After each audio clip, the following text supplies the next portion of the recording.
Bon, on est en 2026 là, donc il est temps d'arrêter de parler d'intuition comme quelque chose de mystique, de gourou, et de comprendre que ton intuition, c'est ta clé, c'est ta propre conscience, et sans ton intuition, tu ne peux pas créer ta propre réalité. Ton intuition, elle fait partie de toi au quotidien. La question, c'est pas vraiment comment écouter ton intuition, mais comment te reconnecter à elle au quotidien pour que tu puisses prendre des décisions alignées avec la vraie version de toi que tu veux devenir, et pas avec la version conventionnelle, automatisée et lobotomisée par ce système. Ce que tu dois comprendre, c'est que l'intuition, c'est ta conscience, c'est donc ta lumière, et à l'inverse, ce qui te bloque dans ta prise de décision et ce qui te bloque dans l'atteinte de tes objectifs, c'est ton ego. Et ton ego, c'est ton mental. Donc dans cette vidéo, j'avais envie de casser tous ces clichés sur l'intuition et surtout j'avais envie de t'aider à te reconnecter à elle au quotidien d'une manière simple et concrète pour que tu puisses redevenir acteur, actrice principale de ta propre réalité. On va voir ensemble 5 pratiques essentielles que moi-même j'applique au quotidien depuis quelques années, et en 6e plan, je voulais te donner un conseil bonus un peu plus mindset déclic, parce qu'à partir du moment où tu auras écouté tous ces 5 conseils et que tu les auras mis en place, tu seras prêt à entendre ce que j'ai à te dire pour la suite. Comme d'habitude, on passe pas par 4 chemins ici, c'est parti. Est-ce que tu t'es déjà posé la question, si tu avais aucune limite, qu'est-ce que tu ferais de ta vie? Si tout était possible, qu'est-ce que tu entreprendrais? Où est-ce que tu vivrais? Et qu'est-ce que tu ferais de tes journées? La réponse à ta question,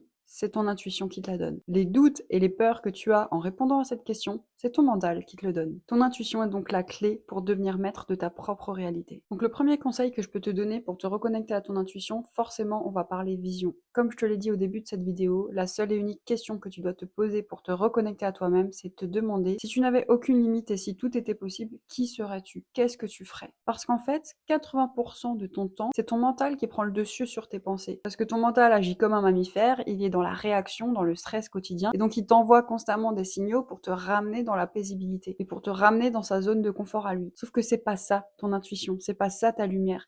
Et c'est pas ce comportement-là qui va te permettre de transcender tes schémas et d'aller chercher la réalité que toi tu veux vraiment incarner. Donc la première des choses à faire, quoi qu'il arrive, c'est de te poser avec toi-même et répondre à cette question. Si tu avais aucune limite, qui serais-tu? Mais tu dois vraiment rentrer dans les détails. Qu'est-ce que tu ferais de tes journées? Comment tu t'habillerais? Comment tu te nourrirais? Comment tu te comporterais? Et surtout, qu'est-ce que tu ressentirais? Et c'est ça la clé. Et comme outil principal pour répondre à cette question, c'est le moment parfait pour faire ton vision board si c'est pas encore fait et imager un maximum la version de toi que tu veux devenir. Ça, c'est la première étape. Plus tu vas rentrer en détail sur cette vision de toi que tu veux devenir, sur cette nouvelle version que tu aimerais incarner, plus tu vas pouvoir la ressentir et l'imager. Et ta réalité est le fruit de tes pensées. Tu sais, plus tu vas lui laisser de la place à ton intuition, plus tu vas pouvoir te reconnecter à toi-même. Parce que je me rends compte que parfois les gens, même quand tu leur demandes si t'avais aucune limite, qu'est-ce que tu ferais? Ils ont quand même inconsciemment des croyances limitantes qui interviennent et ils se disent tout de suite en automatisme: «Ouais, mais ça, c'est pas possible, il me faudra trop d'argent pour ça». Non, stop! Ton cerveau, tu dois le mettre sur pause. Quand tu te demandes si tout était possible, qu'est-ce que tu te ferais? Écoute ton intuition. Ne laisse pas ton cerveau prendre le dessus. C'est ton être créatif qui parle. Et une fois que ce vision board est prêt, une fois que ta vision de toi illimitée est disponible, ou tu as accès à cette vision de toi illimitée, il faut que tu pratiques cette vision de toi illimitée. Donc dans cette première clé encore, grâce à ce vision board, tous les jours, tu dois essayer de te connecter à cette vision-là. Et ça ne veut pas dire faire de la visualisation basique, juste en t'imaginant réaliser ces choses. Le plus important, c'est ressentir. Le ressenti, c'est la clé. Parce que ton cerveau ne fait pas la différence entre ce que tu ressens à l'instant T et ta propre réalité. Donc plus tu vas ressentir les choses comme si elles étaient déjà là, plus tu vas faire comprendre à ton système de pensée que c'est le cas. Plus toi-même, tu vas commencer à te comporter comme si c'était déjà là. Et c'est pour ça que ta réalité va changer, parce qu'il y aura de nouvelles opportunités, tu auras une nouvelle perception des choses, tu vas entreprendre des choses différemment, tu vas faire des choses que tu n'aurais peut-être pas fait si tu ne te connecterais pas à cette version de toi tous les jours, etc., etc. Ton intuition, c'est cette version de toi illimitée. C'est tes ressentis, c'est cette version de toi lumineuse qui ne se pose absolument aucune question, et qui avance dans la vie en toute certitude. Et pour être pleinement toi-même, tu dois lui faire de la place au quotidien et te connecter à ton intuition, te connecter à cette vision de toi que tu veux devenir. Petit conseil que je peux te donner, c'est de faire ça le matin au réveil, parce que tu es dans un état d'esprit parfait pour manifester, pour te connecter à cette nouvelle version sans qu'il y ait justement les agressions extérieures qui sont déjà là pour te limiter. Et c'est mon moment pour te rappeler de t'abonner à cette chaîne et de commenter les vidéos. N'hésite pas à me dire ce que ça évoque pour toi. Et surtout, n'hésite pas à partager cette vidéo à quelqu'un qui peut être bloqué dans sa réalité aujourd'hui et qui aurait besoin de se reconnecter à son intuition. Ensuite, la clé numéro 2 pour te reconnecter à ton intuition, c'est la méditation. Mais sauf que toi, tu vois la méditation comme un outil pour se relaxer. Alors que de base, c'est pas du tout ça. La méditation, c'est le seul et unique moyen pour te reconnecter à ta pleine conscience. Et si tu te rappelles, au début de la vidéo, je t'ai dit que ta pleine conscience, c'est ton intuition. Parce qu'en fait, ta pleine conscience, c'est ton essence, c'est qui tu es. Et pour te reconnecter à ta pleine conscience, tu dois méditer. La méditation, c'est pas un moyen de mettre tes pensées sur off, c'est un moyen de te concentrer sur l'intervalle entre deux pensées. Tu n'arrêteras jamais de penser, quoi qu'il arrive. Même si tu es expert dans la méditation et que tu pratiques ça au quotidien des heures et des heures, tu penseras toujours. Alors non, la méditation, c'est pas un outil pour arrêter de penser, c'est pas un outil pour te relaxer.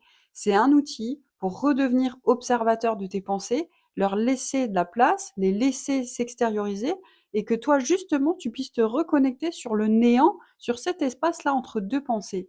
Et à partir du moment où tu arrives à te connecter sur un espace entre deux pensées, là, tu es dans un état méditatif. Là, tu es connecté à ta conscience et là, tu peux écouter ton intuition. Le seul et unique conseil que je peux te donner, c'est de ne pas avoir d'attente sur la méditation. La plupart des gens attendent quelque chose. Ils attendent de la méditation, d'avoir une idée, de se reposer, de se calmer, d'arrêter de penser. Alors qu'en fait, tu ne dois pas avoir d'attente parce que quand tu es dans l'attente, tu es encore dans la mentalisation de certaines choses. Alors qu'en fait, le principe même de méditer, c'est de ne plus rien contrôler, c'est de laisser faire les choses. Donc le conseil que je peux te donner, c'est d'inclure la méditation dans ton quotidien. Moi, c'est ce que je fais depuis des années maintenant. 15 minutes le matin au réveil, dans le silence complet. Je n'attends rien de cette méditation. Tout ce que je sais, c'est que cette pratique me permet vraiment de rester alignée avec moi-même et de ne pas foncer dans les distractions toxiques de la journée qui sont juste horribles dans l'ère dans laquelle on vit aujourd'hui et de démarrer ma journée dans le calme, dans la paix. Et ça veut pas dire que je pense pas, ça veut juste dire que pendant 15 minutes, je vais essayer de me concentrer sur l'intervalle entre deux pensées pour rester connecté à ma conscience le temps que je me réveille. Et ensuite, je vais faire ma visualisation que je t'ai dit tout à l'heure, mon sport, etc., etc. Mais je commence ma journée connectée avec ma conscience, dans un état méditatif. Et tu sais, c'est souvent après ces états méditatifs que tu vas entreprendre des choses différentes, que tu vas te reconnecter à ton intuition, que tu vas faire des actions que tu aurais peut-être pas fait avant. Pas parce que tu as médité, mais tout simplement parce que tu es à nouveau reconnecté avec toi-même, dans ce calme et dans cette paix intérieure. C'est ça la nuance. Ce que tu dois retenir, c'est que pour rester connecté à ton intuition, l'idée, c'est de te mettre ton système de pensée sur off et de reconnecter à ta conscience. Ton mental, c'est ton ego, c'est tes peurs, c'est tes doutes. Ta conscience, c'est ton intuition. Ton intuition te donne la bonne direction sur laquelle tu dois avancer. Et c'est pour ça, encore une fois, que plutôt que de penser que pour avoir du succès, pour réussir, pour transformer ta réalité, tu dois faire plus, tu dois actionner plus, tu dois faire les choses différemment, en fait, c'est pas du tout vrai. Tu dois être différent. Tu dois couper ce système de pensée qui essaye constamment de t'envoyer des signaux d'alerte parce que tu le sors de sa zone de confort. Et pour couper ce système de pensée, tu dois reconnecter avec toi-même. Parce qu'en soi, quand tu coupes ce système de pensée-là, finalement, tout est logique, tout a du sens. Tu sais que tu es sur le bon chemin. Tu sais que ce que tu fais, c'est pour les bonnes raisons. Donc non, c'est totalement un mythe de se dire que pour transformer ta réalité et pour redevenir pleinement acteur de ta propre réalité, tu dois faire les choses différemment. Tu dois juste penser différemment. Et tu dois te reconnecter à qui tu es vraiment. À partir du moment où tu arrives à faire ça, tu agis en étant aligné avec toi-même. Et du coup, on arrive à la clé numéro 3 pour rester connecté à ta propre intuition. Couper les distractions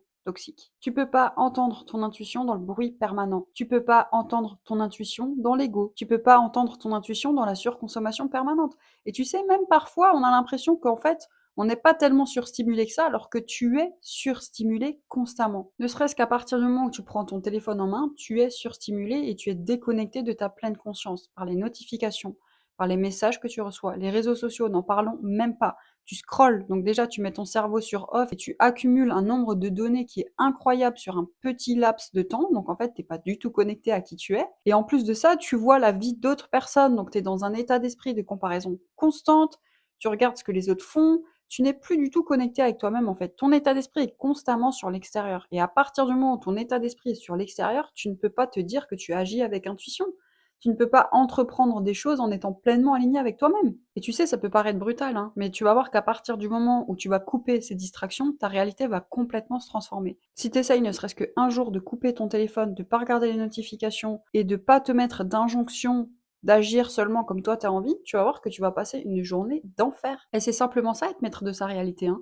C'est d'arrêter de regarder le monde extérieur et commencer à penser et à agir par soi-même. Et pour ça, tu dois te couper de toutes les choses, les personnes, les habitudes qui te coupent de ton intuition, qui te coupent de ta conscience et qui drainent ton énergie. Parce que pour focaliser ton intuition sur ce que tu ressens, tu as besoin d'énergie. Donc je dirais les 3 grosses choses que tu peux faire pour couper tes distractions toxiques. Premièrement, ne surtout, surtout, surtout surtout pas regarder ton téléphone au réveil. Ça, c'est la pire des choses. Le réveil, c'est l'état où tu es le plus connecté à ta propre conscience parce que tu viens de dormir et justement ton mental s'est mis sur off pendant, allez, 8 heures de sommeil. Donc si à peine tu te réveilles, tu prends ton téléphone et tu mets ton attention sur l'extérieur, tu brouilles tout le signal en fait. Donc toute la routine matinale que tu as, le conseil que je peux te donner, c'est fais-la sans ton téléphone.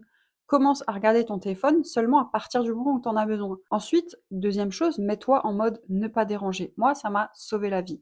Il y a à peu près un an, pendant une semaine, j'ai coupé toutes les dopamines toxiques pour justement rester focus sur ce que je voulais faire et avoir plus de clarté. Et c'est incroyable à quel point le fait d'être en mode de pas déranger a changé ma vie. Parce qu'on se rend pas compte à quel point on est surstimulé par des notifications, des messages, etc. toute la journée. Mon téléphone, quand je l'utilise pas, je n'ai aucune notification. J'ai choisi les personnes de ma famille, je vois leur appel. Autrement, tu vas directement tomber sur le répondeur et je te rappellerai quand j'aurai le temps, quand je verrai ton rappel. Ça m'évite aussi de répondre au téléphone dans des moments où j'ai pas envie à des personnes que je connais pas. Et j'ai aucun fond d'écran, j'ai rien. Mon téléphone, quand je l'utilise pas, il est de côté, il ne me stimule pas et je décide de l'utiliser quand moi j'en ai envie. La pire des choses que tu peux faire, c'est d'être constamment ton téléphone allumé avec les notifications. Parfois, je vois des gens qui ont carrément les notifications, le bruit des notifications, mais t'imagines, t'es en train de faire un truc et t'as le bruit de ton téléphone qui sonne, ensuite t'as quelqu'un qui essaye de t'appeler, tu peux pas rester focus dans ce que tu fais, forcément tu vas porter attention, donc forcément tu vas te déconnecter complètement de ton alignement, de ce que tu es en train de faire. Tu n'es pas indispensable. La seule chose sur laquelle tu dois te concentrer sur ta journée, c'est sur toi-même et sur ton énergie. D'ailleurs, tu verras que quand tu passes en mode ne pas déranger, et parfois j'enlève le mode de pas déranger parce que je sais que j'attends un appel ou quoi, c'est fou, je revois mon téléphone en couleur, je revois toutes les notifications que j'ai pas regardées, du coup ça me fait carrément mal à la tête. Et tu te rends compte là à quel point en fait on est surstimulé tout le temps, et c'est horrible. Et troisièmement, je suis en train de me dire que ça va nous être lié au téléphone, mais c'est la réalité et c'est une des choses qui m'a fait le plus du bien, c'est de prendre des distances par rapport aux réseaux sociaux. Attention, je veux pas être anti-réseaux sociaux parce que les réseaux, pour moi, c'est l'opportunité de demain. C'est aussi ce qui m'a permis de changer ma vie il y a quelques années, quand j'ai décidé de me lancer dans l'entrepreneuriat, etc. Ça m'a aussi permis de connecter avec des mentors et avec des personnes qui avaient la vie que je voulais. Mais par contre, dans l'ère aujourd'hui où tout contenu est réfléchi pour te faire consommer, tu dois redevenir maître de ta réalité et contrôler ta présence et ton utilisation sur les réseaux. Et crois-moi, c'est pas aussi simple à faire. Et pour ça, je me suis désabonnée, désolée à toutes les personnes, mais je me suis désabonnée à toutes les personnes qui ne m'inspiraient pas forcément, qui n'étaient pas forcément des mentors pour moi, ou leur vie m'intéressait pas, voilà. Parce qu'en fait, à partir du moment où tu suis 150 000 personnes, bah, c'est 150 000 vies de personnes que tu vois à partir du moment où tu ouvres tes réseaux sociaux. C'est juste horrible pour ton système de pensée. Donc je me suis désabonnée de toutes les personnes que je jugeais pas forcément utiles à regarder leur vie. Au pire des cas, on se fait un message, tu vois, enfin, ça c'est aussi une possibilité. Je ne regarde quasiment jamais les stories des gens et je ne regarde pas ce que les autres font sur les réseaux. Mis à part, encore une fois, si j'ai besoin d'avoir de l'inspiration, donc c'est volontaire, ou mis à part si, voilà, t'es un mentor, t'es quelqu'un qui m'inspire et ça m'intéresse de voir un petit peu ce que tu fais et ce que tu publies sur les réseaux, quoi. Mais autrement, et surtout quand tu cherches à connecter à ton intuition, à te reconnecter à toi-même et à entreprendre des choses pour transformer ta réalité, je te conseille vraiment de prendre ta distance avec les réseaux. Ça va t'éviter de te comparer, ça va t'éviter de perdre ton énergie, ça va t'éviter de te remettre en question, ça va t'éviter de regarder ce que les autres font et d'avoir de l'information d'autres personnes alors qu'en fait, ça se trouve, t'en voulais pas. Ça va t'éviter un bon nombre d'informations négatives et de stress alors que c'est pas ce que tu veux, parce que ça aussi on le dit pas, mais combien de gens partagent leurs problèmes, leur négativité sur les réseaux et inconsciemment tu t'en rends peut-être pas compte, mais ça t'impacte aussi en fait. Donc pas de téléphone au réveil, mets-toi en mode ne pas déranger, arrête d'utiliser les réseaux, ne te compare surtout pas et tu vas voir à quel point tu vas retrouver focus et clarté mentale. Dis-toi juste que ce que tu consommes façonne ta manière dont tu vas te sentir toute la journée, façonne la manière dont tu vas te ressentir et surtout, surtout, surtout, façonne ton énergie. Soit ça t'apporte de l'énergie, soit ça draine ton énergie. Quatrième clé pour rester connecté à ton intuition, ta discipline dans tes habitudes. Encore une fois, je te le répète, si tu veux être capable de rester connecté à toi-même et à ton intuition au quotidien, tu dois comprendre ce qui draine ton énergie. Tu dois comprendre ce qui t'apporte de l'énergie. Et tout ce qui draine ton énergie, tu dois le supprimer. Plus tu vas avancer en étant aligné avec toi-même, plus tu vas avancer en écoutant ton intuition, plus tu vas te rendre compte de l'impact des autres personnes sur ta vie, de l'impact de tes habitudes, de l'impact de ce que tu consommes. Et à partir du moment où tu te rends compte de tout ça, tu dois supprimer ce qui draine ton énergie. Parce que ce n'est pas normal de te drainer ton énergie. À l'inverse, tu as d'autres choses qui t'apportent de l'énergie, des personnes, des mentors, des habitudes, de l'alimentation. C'est ça ce que tu dois préserver. J'ai l'impression qu'on sépare souvent tout ce qui est spiritualité avec discipline, alors qu'en fait, pour rester aligné dans ton intuition, pour rester connecté à ton énergie, pour préserver ton énergie, tu as besoin de discipline, c'est comme pour tout. La discipline est la clé, la discipline est ta plus belle preuve d'amour. Et pour rester connecté à ton intuition au quotidien et donc être maître en fait de ta réalité tout simplement, tu dois mettre en place des habitudes qui te permettent de rester connecté à toi-même, principalement le matin et le soir. Parce que au réveil et avant de te coucher, c'est les 2 états mentaux dans lesquels tu es, où tu es le plus réceptif. Le plus réceptif pour manifester, pour être connecté à toi-même, mais ensuite le soir, le plus réceptif aussi pour te reconnecter à cette version avant de t'endormir. J'ai pas envie de te dire ce que tu dois mettre en place comme habitude parce qu'on est tous différents en fait. Et à partir du moment où on est tous différents, on n'a pas tous les mêmes besoins, on n'a pas tous la même personnalité, on n'a pas tous la même énergie au réveil, etc. Mais par contre, il y a des choses indispensables qui te permettent de rester connecté à toi-même. Je vais te donner ma routine, par exemple, matinale. Après, tu fais ce que tu veux, tu ajustes en fonction. Mais moi, ça fait des années que je commence ma journée dès le réveil par de la méditation. 15 minutes. Mais j'ai commencé par 5 minutes. Hein. Au début, c'était 5 minutes de méditation. Pour moi, c'était déjà énorme de réussir de mettre mon cerveau sur off et de me connecter sur ce rien, ce néant, pendant juste 5 minutes. Maintenant, je le fais 15 minutes tous les matins. Et encore, j'aimerais bien le faire plus, tu vois. Il faut juste s'adapter, écouter ce que ton corps te dit. Donc 15 minutes de méditation au réveil. Ensuite, j'enchaîne avec de la visualisation. J'essaye juste de ressentir la version de moi que je veux devenir cette année. Parfois, j'utilise mon vision board. Parfois, j'utilise des audios de Joey Dispenza qui m'aident à me guider dans ma visualisation. C'est pareil, tu fais comme tu ressens, c'est le plus important. Ensuite, idem aussi pour stimuler mon énergie, du sport et de la marche. C'est ce que je fais tous les matins. Je fais à peu près 30 minutes de sport assez intensif. Pour moi, c'est suffisant par rapport à mes objectifs parce que je le fais lundi, mardi, jeudi, vendredi et le dimanche, je cours. Donc je fais mes 30 minutes de sport le matin et ensuite je vais marcher à peu près 40 minutes. Ça, c'est vraiment mon moment à moi. La marche, ça me permet de me mettre en éveil, de me mettre en mouvement, parce que le matin, j'ai vraiment tendance à être dans le brouillard. Je suis pas connectée directement à ma pleine énergie. Donc j'aime bien marcher, ça met une transition dans ma journée, ça me permet de me connecter à moi-même, ça me permet de me connecter à ce monde, de ressentir l'air frais avant de démarrer ma journée, d'être connectée sur les réseaux, etc. Et surtout, 90% du temps, pendant que je marche, j'écoute un audio. Un audio motivation, un sujet qui me motive. Enfin bref, j'ai vraiment mon petit rituel à moi où j'ai pendant 30 minutes quelqu'un, un mentor que j'écoute, que je suis, qui parle dans mes oreilles et qui va me mettre dans le bon mood pour démarrer ma journée. Et surtout, je le choisis en fonction de ce que j'ai besoin d'entendre. Donc ça aussi, ça me permet d'avoir un cadre. Et après, parfois, je ressens aussi que j'ai besoin de marcher en silence et d'avoir aucune distraction, aucun bruit dans mes oreilles. Donc je marche en silence. Encore une fois, adapte-toi. Et une fois que j'ai fait tout ça, le best moment pour moi le matin, c'est mon petit déjeuner. Parce que du coup, j'ai fait toutes ces routines-là à jeun. Donc crois-moi que quand je rentre de ma routine matinale, j'ai faim. Et là, du coup, je me fais un bon petit déjeuner énergétique. Je fais en sorte d'avoir tout ce que j'ai besoin dans mon assiette pour m'apporter de l'énergie la journée. Et je prends mon temps. Et dis-toi que dans tout ça, je n'ai pas regardé mon téléphone, mis à part pour lancer ma vidéo. Et une fois que ça c'est fini, je fais ma douche, je me prépare et c'est parti, j'attaque ma journée. Ta réalité est le fruit des décisions que tu prends au quotidien. Tes décisions sont rythmées par tes habitudes. Quand tu vas apporter du focus avec discipline sur tes habitudes, tu vas voir à quel point tu vas redevenir maître de tes décisions et de ta réalité. C'est comme ça que ça marche. Privilégie tes habitudes qui font en sorte que tu te sentes bien et respecte-les. Parce que dans toutes les habitudes que je t'ai citées, 60% du temps, j'ai pas envie de sortir le matin, j'ai pas envie de faire mon sport, mais je le fais parce que je sais que c'est une étape indispensable pour que je me sente bien dans ma journée. Et 100% du temps, quand j'ai fini ma routine, je me sens bien. Donc c'est pour ça que c'est bien beau de mettre des miracle morning en place, des habitudes en place, mais le tout c'est de le respecter. C'est comme les plans d'action, ça sert à rien de visualiser, ça sert à rien de mettre en place des plans d'action si tu t'engages pas à réaliser ton plan. C'est pareil pour les habitudes. Si tu sais que c'est ce que tu as besoin de faire pour te sentir bien, va jusqu'au bout et concentre-toi à le faire. C'est pour ça que ça sert à rien de te surcharger tes plannings avec des habitudes où tu sais que tu vas réussir à tenir 2 semaines, mais juste de trouver ton rythme à toi où tu sais que tu vas pouvoir tenir ces habitudes sur une période de temps illimitée. Ok, on arrive au conseil numéro 5 et comme tu le sais, je te parle souvent d'obscurité, donc encore une fois aujourd'hui, je vais te parler d'obscurité dans le sens où c'est pas parce que tu vas réussir à connecter à ton intuition que tu auras plus de doute et que tu auras plus de remise en question. Bien au contraire, et c'est ce que tu dois comprendre. Quoi qu'il arrive, tu auras des difficultés dans ta vie. Quoi qu'il arrive, même quand tu écoutes ton intuition, et surtout quand tu écoutes ton intuition, tu vas avoir de la difficulté. Tu vas avoir des moments obscurs, tu vas avoir des moments où tu n'auras pas envie, tu vas avoir des moments où ce sera dur, mais tu dois y aller, tu dois aller au bout.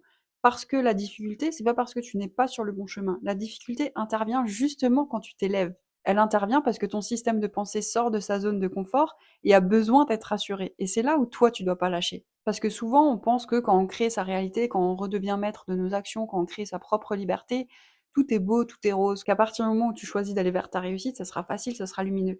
Mais c'est faux, ça sera dur quoi qu'il arrive. La seule chose que tu dois faire, c'est choisir ta propre difficulté.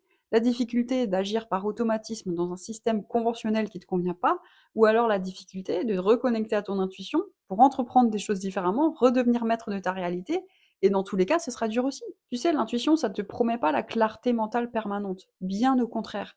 Ça te promet juste à toi-même de te dire: «OK, quoi qu'il arrive, pas de regret parce que j'avance en étant connecté avec moi-même». Et il y aura des phases de doute, des phases de peur, des phases de remise en question, mais tout ça, ça fait partie du process. Quoi qu'il arrive, peu importe les choix que tu vas prendre, il y aura de la difficulté. Et j'aimerais vraiment que tu prennes en compte ce conseil-là parce que plus tu vas comprendre que l'obscurité, ça fait partie du process, plus tu vas être à l'aise aussi sur ta traversée, sur la traversée de cette jungle pour aller chercher la version de toi que tu veux devenir parce que ça va pas être facile, je te le répète.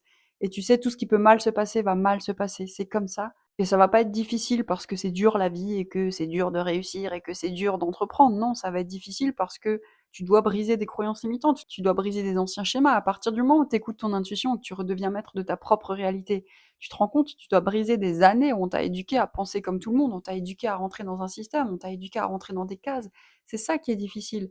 Et ce qui est difficile à 100% du temps, c'est sortir de ton mental, en fait, pour simplement reconnecter à qui tu es. Et ça va être un jeu de balance. Il y a des jours où ça ira, il y a des jours où ça ira moins. Et c'est pour ça que c'est hyper important d'avoir tes habitudes. Dans les moments de doute, justement, pas dans les moments où tout va bien. Dans les moments où tout va bien, on s'en fout, t'es bien, t'es aligné. Tu vois ce que je veux dire? Mais c'est dans les moments de doute et dans les moments d'obscurité où là, tu dois avoir tes habitudes, où tu dois savoir qu'est-ce que tu dois faire quoi qu'il arrive, pour rester sur ton bon chemin. Tes habitudes, c'est ta clé clairement pour passer ces phases d'obscurité. Et c'est pour ça qu'elles doivent te permettre absolument de rester focus et rester concentré sur ta propre énergie. Et c'est aussi pour ça que ta propre énergie est super précieuse et que tu dois la conserver un maximum. Ok, on arrive au dernier conseil bonus que je voulais te donner aujourd'hui. Et ce conseil bonus-là, c'était d'accepter ta différence et d'accepter le fait que tu vas déranger. Plus tu vas connecter à ton intuition, plus tu vas redevenir maître de ta réalité. Plus tu vas redevenir maître de ta réalité, plus tu vas sortir des cases de ce système. Plus tu vas arrêter d'agir par automatisme et redevenir vraiment toi-même. Un être illimité, créatif, qui peut créer absolument tout ce qu'il veut dans sa propre réalité. Mais quand tu reconnectes à tout ça, tu représentes seulement 3% des gens. Parce que 97% des gens vivent dans un automatisme, vivent dans le conventionnel, et ils ont fait le choix de vivre dans ce conventionnel-là de la société. Mais ce que toi, tu dois comprendre, c'est que pour rester connecté à ton intuition, pour redevenir maître de ta propre réalité, tu dois accepter ta différence et tu dois accepter de déranger. Parce que tu sais, cette vie, elle n'est pas faite pour être vécue enfermée, elle n'est pas faite pour être vécue dans un système d'automatisme. Surtout pas. Comme je te dis, tu es un être illimité. Donc plus tu vas te connecter à ton intuition, plus tu vas vouloir te détacher de tout ça et plus tu vas prendre des risques et plus tu vas faire des choses controversées. Parce que tu vas te reconnecter avec ta vraie nature en fait, avec toutes les possibilités infinies auxquelles tu t'étais enfermé avant parce que tu n'étais pas connecté à toi-même. Alors oui, ça va être dur encore une fois, ça va pas être facile de passer par ce chemin, mais ce que tu dois pas oublier, c'est tout le travail que tu as fait en amont pour en arriver là. C'est que quoi qu'il arrive, tu es connecté à toi-même en faisant toutes ces choses, donc tu es sur le bon chemin. Et n'oublie surtout pas aussi que à partir du moment où tu déranges, tu questionnes. Et quand tu questionnes, tu éveilles les gens.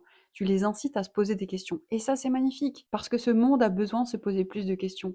Ce monde a besoin de comprendre qu'en fait, on peut faire ce qu'on veut de cette vie, qu'on est les seuls responsables de notre réalité, qu'on est les seuls propres acteurs, que tout est possible, que rien n'est fini. Donc encore une fois, si ton intuition te pousse à faire des choses hors des cases de ce système, tu es au bon endroit. Tu te reconnectes simplement avec toi-même. Alors vas-y, fais-le, fonce. Et voilà, on arrive au bout. N'hésite pas à me faire un retour en commentaire sur ce que cette vidéo a amené pour toi, sur les ressentis que tu as eu pendant cette vidéo. Pense à t'abonner.